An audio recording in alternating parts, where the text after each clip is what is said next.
السلام علیکم دوستو، اردو کلاسک چینل پر خوش آمدید۔ معزز سامعین حضرات، آئیے سنتے ہیں اردو ہسٹوریکل ناول برقے کلیسا قسط نمبر 21۔ معزز سامعین، آپ سے امید کی جاتی ہے کہ ویڈیو کو لائک کریں اور چینل کو بھی سبسکرائب کر دیں، شکریہ۔ برقے کلیسا اور قاریون دونوں احمد بن سعید کے ہاتھوں شکست اٹھانے کے بعد رات کی تاریکی میں کوہستان طلحہ کے اندر بڑی تیزی سے مغرب کی طرف سفر کرتے رہے۔ جس وقت صبح ہوئی تو سامنے کی طرف سے کچھ سوار اپنے گھوڑوں کو سر پر دوڑاتے آئے۔ انہیں دیکھتے ہی برقے کلیسا جو اپنے لشکر کے آگے تھی، لشکر کو اس نے رک جانے کا اشارہ دیا۔ لشکر رک گیا۔ سامنے کی طرف سے آنے والے سوار قریب آئے تو انہیں دیکھتے ہی برقے کلیسا کچھ کہنا چاہتی تھی کہ آنے والے جن کے گلے میں سنہری سلیبیں لٹک رہی تھی حرکت میں آئے۔ برقے کلیسا اور قاریون کو تعظیم دی، پھر ان میں سے ایک بول پڑا۔ سینکو آپ دونوں کی طرف سے فکر مند تھے، انہوں نے ہمیں آپ کے احوال جاننے کے لیے روانہ کیا ہے۔ کہنے والا یہیں تک کہہ پایا تھا کہ برقے کلیسا نے بڑے غور سے دیکھتے ہوئے پوچھ لیا، میرے چچا سینکو اس وقت کہاں ہے؟ دشمن کے جس حصے کے ساتھ انہوں ٹکرانا تھا، اس ٹکراؤ کے نتیجے میں کیا ہوا اور میرا چچا اس وقت کہاں ہے؟ جواب میں آنے والے نے مسلمانوں کے ہاتھوں سینکو کی بدترین شکست اور جبل طلحہ میں مغرب کی طرف بھاگ جانے کے واقعہ تفصیل کے ساتھ سنا ڈالے تھے۔ یہ واقعہ سن کر برقے کلیسا اور قاریون دونوں فکر مند ہو گئے تھے۔ جواب میں برقے کلیسا نے بھی مختصر الفاظ میں جو ان پر بیتی تھی وہ سنا ڈالی تھی۔ آنے والے قاصد اس انکشاف پر مغموم اور پریشان ہو گئے تھے۔ پھر وہ قاصد جو پہلے بولا تھا برقے کلیسا کی طرف دیکھتے مخاطب ہوا، میں آپ پر یہ بھی انکشاف کرنے والا ہوں کہ الار کے میدانوں میں مسلمانوں کے حکمران امیر یعقوب المنصور کے مقابلے میں محترم الفانسو کو بدترین شکست ہوئی ہے، اور الفانسو نے پیچھے ہٹتے میدان کے پشت میں کوہستانی سلسلے کے اوپر الار نام کا جو قلعہ ہے اس کے اندر پناہ لے لی ہے، جبکہ قلعے کے قریب ہی یعقوب المنصور اپنے لشکر کے ساتھ خیمہ زن ہے۔ اس کے تیور بتاتے ہیں کہ وہ اس قلعے پر حملہ آور ہوگا جس میں الفانسو محصور ہو چکا ہے۔ جہاں تک آپ کے چچا سینکو کا تعلق ہے تو اس نے الار کے قلعے کے ذرا فاصلے پر جبل طلحہ کے اندر محفوظ جگہ گھات پکڑ لی ہے۔ ہمیں انہوں نے آپ کی طرف روانہ کیا ہے اور آپ کے نام یہ پیغام دیا ہے کہ آپ اگر دشمن سے ٹکراؤ ہے تو تب بھی، نہیں تو پھر فوراً سینکو سے جا ملے۔ سینکو اور الفانسو دونوں کی شکست کا سن کر چند لمحوں کے اندر قاریون اور برقے کلیسا گہری سوچوں اور تفکرات میں ڈوب گئے تھے۔ پھر کوئی فیصلہ کرتے ہوئے انہوں نے اپنے لشکر کو کوچ کا حکم دیا۔ بڑی تیزی کے ساتھ وہ جبل طلحہ کے اندر مغرب کی جانب بڑھنے لگے تھے۔ کوہستانی سلسلے میں الار کے قلعہ سے لگ بھگ 10 میل کے فاصلے پر سینکو نے اپنے شکست خوردہ لشکر کے ساتھ پڑاؤ کر رکھا تھا۔ وہ ایک کوہستانی حصار تھا جس کے اندر پرتگال کا حکمران سینکو اپنے لشکر کے ساتھ گھات میں چلا گیا تھا۔ برقے کلیسا اور ٹیمپلرز کا سربراہ قاریون جب اپنے لشکر کو لے کر اس جگہ پہنچے تو اپنے پڑاؤ سے نکل کر سینکو نے اپنے سالاروں کے ساتھ اپنی بھتیجی برقے کلیسا اور قاریون ان کے لشکریوں کا بہترین استقبال کیا۔ اس استقبال کے دوران سینکو اس کی بھتیجی دونوں نے ایک دوسرے سے اپنے احوال کہے، پھر آنے والے لشکر کا بھی وہیں پڑاؤ قائم کر دیا گیا۔ سینکو اپنی بھتیجی برقے کلیسا، قاریون اور اپنے دیگر سالاروں کو لے کر اپنے خیمے میں داخل ہوا۔ جب سب لوگ نشستوں پر بیٹھ گئے تب انہیں مخاطب کرتے ہوئے سینکو بول پڑا، عزیزان من، یہ بات اب کسی سے ڈھکی چھپی نہیں کہ مسلمانوں کے امیر یعقوب المنصور کے ہاتھوں میں زبردست زک اٹھانی پڑی ہے۔ الفانسو پسپا ہو کر الار کے قلعے میں محصور ہو چکا ہے۔ دریا آنا کے کنارے نادیدہ قوتیں ہم پر حملہ آور ہوئی اور ہمیں اس کوہستانی سلسلے میں پڑاؤ کرنے پر مجبور کر دیا۔ میں نہیں جانتا کہ یعقوب المنصور کے جاسوس بڑی تیزی کے ساتھ کس طرح کام کرتے ہیں کہ الفانسو کا سامنا کرنے کے ساتھ ساتھ انہوں نے دریا آنا کے کنارے سے بھی ہمارے دونوں لشکروں کو پسپا ہونے پر مجبور کر دیا۔ میں نے جو مخبر لگائے ہوئے تھے انہوں نے اطلاع دی ہے کہ الفانسو کا مقابلہ صرف یعقوب المنصور نے کیا ہے۔ اس کے جو بہترین جرنیل احمد بن سعید اور کراکوش ہیں انہوں نے دریا آنا کے کنارے کنارے ہمارے ساتھ مزاحمت کی اور ہمیں پسپا ہونے پر مجبور کیا۔ اب تم لوگوں کو اس خیمے میں جمع کرنے کی جو غرض و غائد ہے میں اس کی طرف آتا ہوں۔ دریا آنا کے کنارے سے پسپا ہونے کے بعد میں نے یہاں آ کر گھات لگائی اور اپنے مخبروں کے ذریعے میں نے الفانسو سے رابطہ قائم کیا، اور تمہاری آمد سے پہلے میں الفانسو کے ساتھ اپنا پورا لاہ عمل طے کر چکا ہوں۔ صورتحال یہ ہے کہ الفانسو الار کے قلعے میں محصور ہے اور باہر یعقوب المنصور نے پڑاؤ کر رکھا ہے۔ لازمی بات ہے کہ یعقوب المنصور قلعہ فتح کرنے میں حملہ آور ہوگا۔ میرے اور الفانسو کے درمیان یہ طے پایا کہ جو ہی یعقوب المنصور قلعہ پر حملہ آور ہوتا ہے ہم اپنے گھات سے نکلیں گے اور پشت کی جانب سے یعقوب المنصور پر حملہ آور ہوں گے۔ مجھے امید ہے کہ اگر ہم ایسا کرنے میں کامیاب ہو گئے اور یعقوب المنصور کو ہم نے پشت کی جانب سے مصروف کر لیا تب قلعے کے دروازے کھول کر الفانسو بھی اپنے لشکر کے ساتھ نکلے گا اور قلعے کی طرف سے وہ یعقوب المنصور پر دھاوا بول دے گا۔ اس طرح دو طرفہ حملہ کر کے ہم یعقوب المنصور کو الار کے گرد و نواح میں شکست دینے میں کامیاب ہو جائیں تو گزشتہ تمام شکستوں کی تلافی ہو جائے گی، اسپین کے اندر ہماری مملکتیں محفوظ ہو جائیں گی۔ میرے خیال میں آئندہ یعقوب المنصور کو ان علاقوں کا رخ کرنے کی ضرورت نہ ہوگی۔ میں نے اپنی طرف سے کچھ مخبر مقرر کر رکھے ہیں جو دشمن کے لشکر پر نگاہ رکھیں گے۔ وہ دشمن کی نقل و حرکت سے مجھے اور الفانسو کو آگاہ کرتے رہیں گے۔ مخبر جب ہمیں یہ اطلاع دیں گے کہ یعقوب المنصور نے الار کے قلعہ پر حملہ کر دیا ہے تو یہاں سے ہم کوچ کریں گے اور مناسب موقع دیکھتے ہوئے یعقوب المنصور کی پشت پر حملہ ہونے کی کوشش کریں گے۔ یہی وہ لائحہ عمل ہے جو میرے اور الفانسو کے درمیان طے پایا ہے۔ اس پر عمل کیا جائے گا تاکہ یعقوب المنصور کو آنے والے دنوں میں ہمارے خلاف یلغار اور حملہ کرنے کی جرت نہ ہو۔ تم لوگوں کے آتے ہی اس لائحہ عمل سے آگاہ کرنے سے ضروری تھا کہ یعقوب کس وقت بھی قلعہ پر حملہ ہو سکتا ہے اور مخبر ہمیں اس کی اطلاع دے سکتے ہیں، اور رات کے کسی وقت ہمیں یہاں سے کوچ کر کے اپنے کام کی ابتدا کرنا ہوگی۔ مازن اور کاریون، تم دونوں تھکے ہوئے ہو اور تمہارے لشکری بھی تھکے ہوئے ہیں۔ میرے خیال میں تم دونوں جاؤ اور اپنے لشکروں کو آرام کرنے کا حکم دو اور دشمن پر ضرب لگانے کو ہمہ وقت تیار رہنا۔ اس کے ساتھ ہی سب سینکو کے پاس سے اٹھ کر چلے گئے۔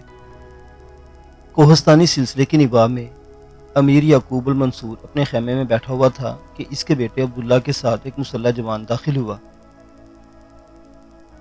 المنصور نے نشست سے اٹھتے ہوئے اس کا بہترین استقبال کیا اور اپنے سامنے خالی نشست پر بیٹھنے کے لیے کہا۔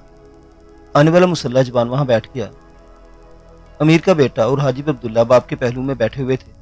شاید آنے والے کی اطلاع امیر یعقوب المنصور کو پہلے ہی عبداللہ نے کر رکھی تھی۔ آنے والا جوان بیٹھ گیا، تب امیر یعقوب المنصور نے مخاطب کیا۔ میرے عزیز بیٹے عبداللہ نے مجھے بتایا کہ تم شوبان کی طرف سے کوئی اچھی خبر لائے ہو۔ آنے والے اس جوان نے، جو شوبان کا ایک مخبر تھا، دشمن کے حملہ ہونے کی ساری تفصیل امیر یعقوب المنصور سے کہہ دی تھی۔ اس نے یہ بھی بتا دیا تھا کہ سینکور کاریون برقی کلیسا کے ساتھ جبل طلاتلہ کے اندر گھات لگا رکھی ہے اور لشکر کے پشت کی طرف سے حملہ ہوگا۔ یہ ساری تفصیل جاننے کے بعد امیر کے لبوں پر خوشگوار مسکراہٹ دوڑ گئی تھی۔ تھوڑی دیر تک وہ توصیفی انداز میں آنے والے اس مخبر کی طرف دیکھتا رہا، اس کے بعد اس سے مخاطب کیا۔ عزیز من، کیا تم بتا سکتے ہو کہ شوبان اس وقت کہاں ہے؟ مخبر کے چہرے پر خوشگوار مسکراہٹ نمودار ہوئی اور دھیمی آواز میں کہنے لگا، امیر محترم، شوبان ان دنوں شمالی و مشرقی اندلس میں اپنے کام میں مصروف ہے۔ اس نے میرے جیسے مخبر اسپین اور پرتگال میں پھیلا رکھے ہیں۔ شوبان نے اسپین کے اندر ایک اعلیٰ مقام حاصل کر لیا ہے۔ وہ راہبوں اور پادریوں کی اس جماعت میں داخل ہو چکا ہے جو مسلمانوں کے خلاف مقدس جنگ کے لیے لوگوں کو ابھارتے ہیں۔ جب اس کا جائزہ لیا جائے تو لگتا ہے وہ نصرانیت کے ایک بے مثال عالم اور جید مناظر ہے۔ بہرحال جو پیغام اس نے مجھے دے کر بھجوایا ہے وہ میں نے آپ کے گوش گزار کر دیا ہے۔ امیر ایک بار پھر توصیفی انداز میں اس مخبر کی طرف دیکھنے لگا، پھر اس مخبر کو مخاطب کیا۔ تم یہاں قیام کرو گے یا واپس جانا پسند کرو گے؟ آنے والا مخبر اپنی جگہ پر اٹھ کھڑا ہوا اور بول پڑا، امیر محترم، میں ابھی اور اسی وقت یہاں سے کوچ کر جاؤں گا۔ مجھے ان محفوظ علاقوں کی طرف چلے جانا ہے جہاں ہم مخبری کا کام سر انجام دیتے ہیں۔ یعقوب المنصور نے اپنے آگے بڑھتے ہوئے پرجوش مصافحہ اس کے ساتھ کیا، پھر عبداللہ نے اس کے ساتھ ہاتھ ملایا۔ بعد میں یعقوب المنصور نے ایک بار پھر سے مخاطب کیا، جو تفصیل تم نے بتائی ہے اس کے لیے میری طرف سے شوبان کا شکریہ ادا کرنا۔ کہ تم واپس جاتے ہوئے احمد بن سعید اور کراکوش سے بھی ملو گے۔ اگر ایسا ہے تو انہیں میری طرف سے کاریون اور سینکور برقی کلیسا کو پسپا کرنے پر مبارکباد دینا۔ میں تمہارا اس لحاظ سے بھی شکر گزار ہوں کہ تم نے مجھے احمد بن سعید اور کراکوش کے متعلق بھی تفصیل بتا دی ہے کہ وہ اس وقت کہاں ہے اور آئندہ ان کا لاہ عمل کیا ہوگا۔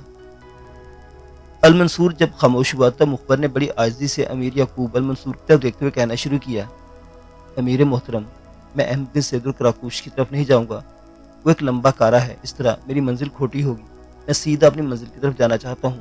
ہاں، اگر آپ ان کے نام کوئی اہم پیغام رکھتے ہیں تو میں ان کی طرف چلا جاتا ہوں، اس طرح مجھے ایک رات مزید ضائع کرنی پڑے گی۔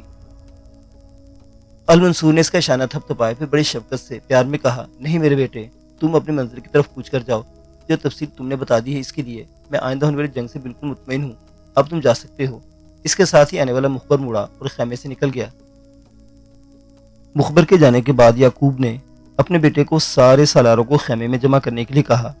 تھوڑی دیر بعد لشکر کے سالار خیمے میں جمع ہوئے۔ یعقوب المنصور نے آنے والے مخبر کی جو تفصیل کی وہ سب سے کہہ دی اور جنگ کا لاہ عمل بھی ان کے ساتھ مرتب کر لیا۔ اس کے بعد مجلس برخاست کر دی گئی۔ یعقوب المنصور کو شوبان کے بھیجے ہوئے مخبر کے ذریعے دشمن کی گھات اور احمد بن سعید اور کراکوش کے متعلق ساری تفصیل مل گئی۔ تبھی اس نے اپنا پڑاؤ اٹھایا اور اپنے لشکر کو الار کے قلعے کے مزید قریب لے گیا۔ پہاڑ کے اوپر جا کر اپنے لشکر کے خیمے اس نے نصب کرنے کا حکم دیا۔ قلعے کے اطراف میں تیر انداز بٹھائے، منجنی کے نصب کرائیں اور قلعے پر اس نے حملہ آور ہونے کا حکم دیا۔ الفانسو نے بھی شہر کی فصیل کے اوپر بے شمار تیر انداز بٹھا رکھے تھے۔ یہ قلعہ اپنے استحکام کے لحاظ سے بے حد مضبوط اور مستحکم خیال کیا جاتا تھا۔ قلعے کی فصیل دوہری تھی اور کوہستانی پتھروں سے بنائی گئی تھی، جس پر اس قلعے کو ناقابل تسخیر خیال کیا جاتا تھا۔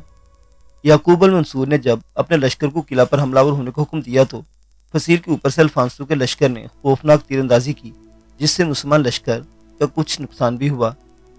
یہ صورتحال دیکھتے ہوئے یعقوب المنصور اس کے سالاروں نے بڑی تیزی سے اس کا سدباب کرتے ہوئے فوراً اپنے سامنے پتھروں کی دیواریں کھڑی کر لی تھی۔ اس طرح منجنیقوں پر کام کرنے والے اور دشمن پر تیر اندازی کرنے والے مسلمان پتھروں کی دیواروں کے پیچھے محفوظ ہو گئے تھے۔ شام سے پہلے پہلے یعقوب المنصور کے لشکر نے بڑے بڑے پتھر برسا کر قلعے کی بیرونی دیوار کو جگہ جگہ سے توڑ کر رکھ دیا تھا۔ اس میں اس قدر بڑے سوراخ بن گئے تھے جن میں سے کئی آدمی اکٹھے جا سکتے تھے۔ الفانسو جو الار کی بیرونی فصیل کو مسمار ہوتے دیکھا تو اس نے اپنے لشکر کو اندرونی فصیل کی طرف منتقل کر دیا۔ یعقوب المنصور نے بھی لشکر کو آگے بڑھایا۔ اب اسے پتھروں کی دیواروں کی ضرورت بھی محسوس نہیں ہو رہی تھی، اس لیے کہ پہلی فصیل کے ملبے ہی کی آڑ کے طور پر استعمال کیا جا رہا تھا۔ امیر نے اس بار اس قدر تیزی اور برق رفتاری سے اندر کی فصیل اور قلعے کے اندر سنگ باری کرائی کہ الفانسو کے اوسان خطا ہو گئے۔ اس سنگ باری سے قلعے کے اندر اس کے ہزاروں سپاہی مارے گئے اور پھر سورج غروب ہونے کے ساتھ ہی تھوڑی دیر بعد مسلمانوں نے دوسری بڑی فصیل بھی توڑ پھوڑ کر رکھ دی تھی۔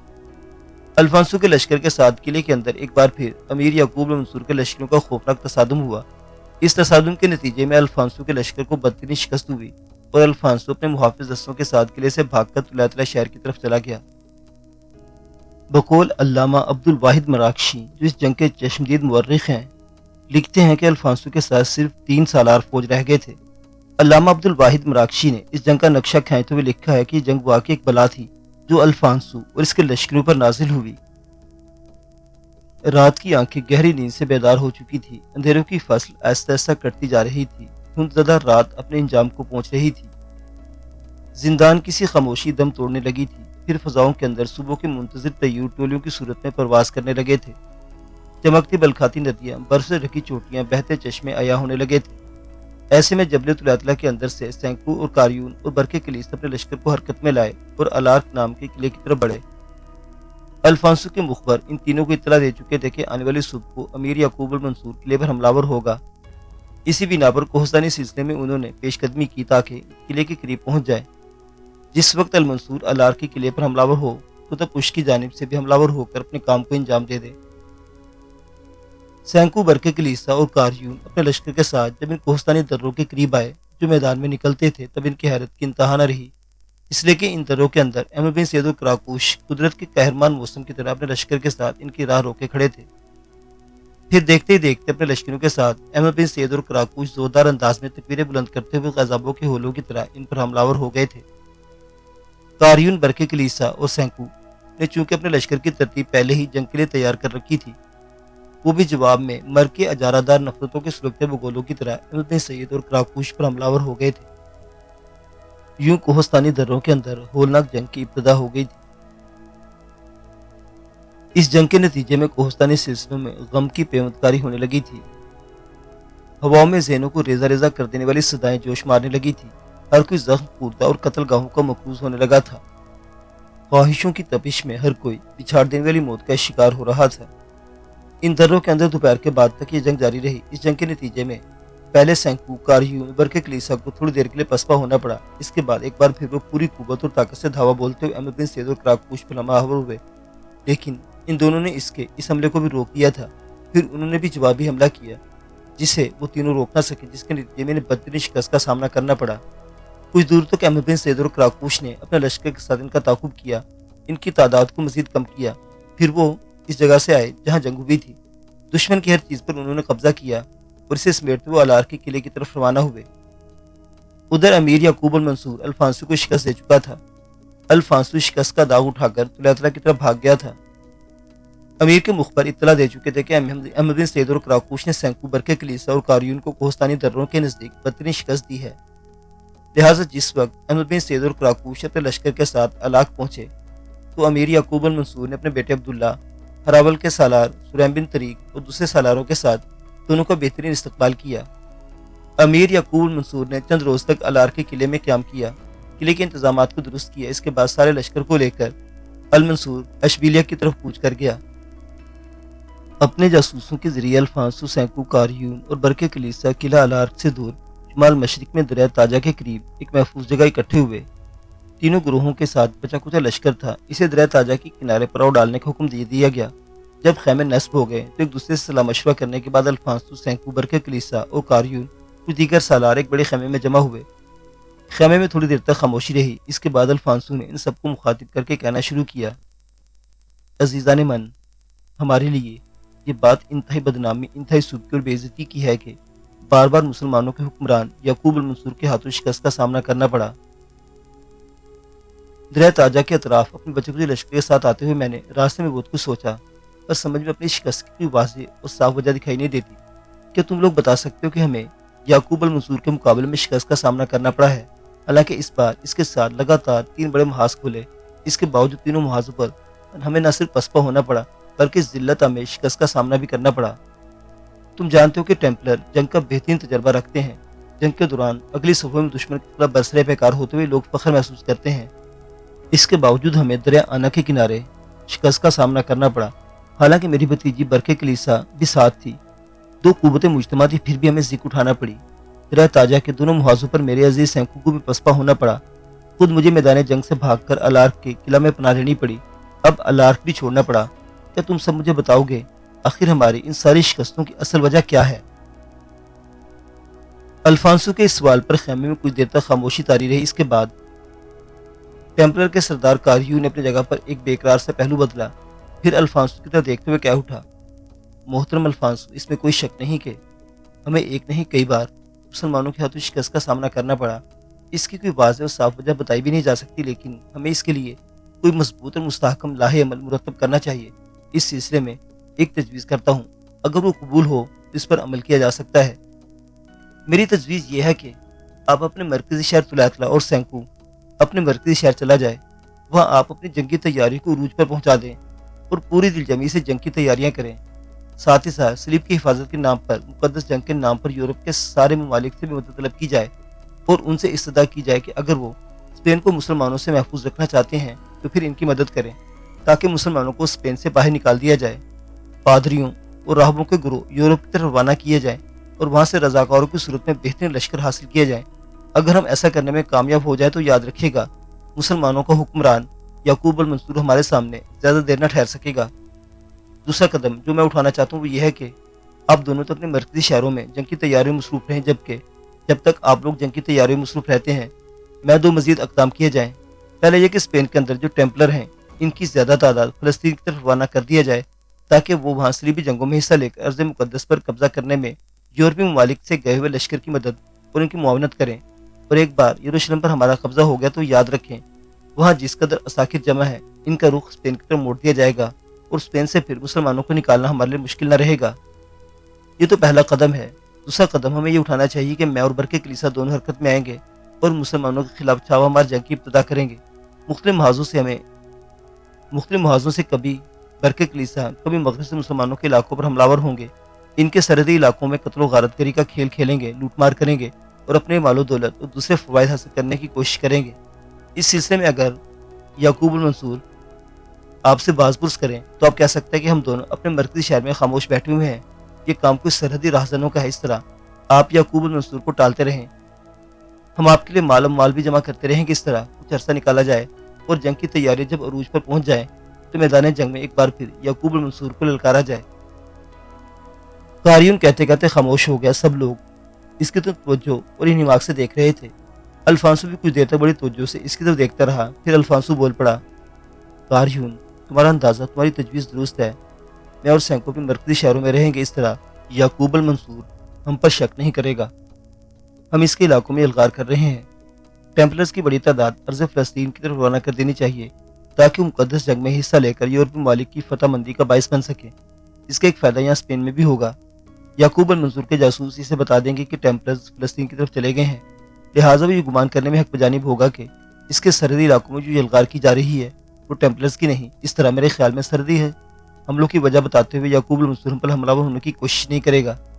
ان باتوں کی آڑ میں کاریون اور میری بھتیجا برکے کلیسا مسلمان علاقوں میں بہت کچھ حاصل کر سکتے ہیں جنہیں ہم اپنی جنگ کی تیاریوں میں استعمال کر سکتے ہیں۔ اب ہمیں اپنے مستقر کی طرف روانہ ہو جانا چاہیے۔ سب نے الفانسو کی اس تجویز سے اتفاق کیا۔ دریا تاجہ کے کنارے اس متحدہ لشکر نے کچھ دیر پڑاؤ کیا۔ سب نے مل کر کھانا کھایا۔ اس کے بعد سب اپنی اپنی منزل کی طرف کوچ کر گئے تھے۔ معزز سامعین حضرات، یہ داستان ابھی جاری ہے۔ باقی واقعات اگلی قسط میں۔ دیکھتے رہیے اردو کلاسک۔ اللہ حافظ۔